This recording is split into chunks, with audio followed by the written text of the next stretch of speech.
Good morning to everyone. তো আজকের ব্লগটা শুরু করছি সকালবেলা থেকে। আর সকালবেলায় শুরু করে দিয়েছি চুলে একটু কালার করার তোড়জোড়। আর আজ করব আমি একটা বার্গেন্ডি কালার, একটা একদম হালকা কালার আসবে, যাতে মানে সূর্যের আলোয় গেলে এই কালারটা বোঝা যাবে, সেরকম একটা কালার আমরা করব।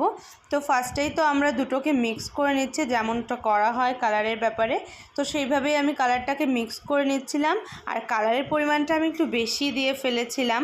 তো যাই হোক, সেভাবে আমি মিক্স করে নিয়েছি। আর এদিকে কারেন্টও চলে গেছিলো, যার জন্যে খুবই গরমের মধ্যে আমাকে কালারটা নিতে হয়েছিল মাথায়।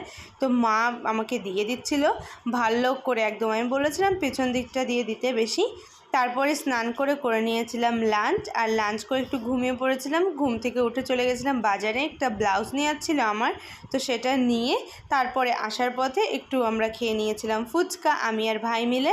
তো আজকের মিনি ব্লগটা এইটুকুই। আর পরের দিন তোমাদের দেখাবো চুলে কালার আমার কেমন আসলো। তো ভিডিওটা ভালো লাগলে অবশ্যই একটা সাবস্ক্রাইব করে যেও। টাটা।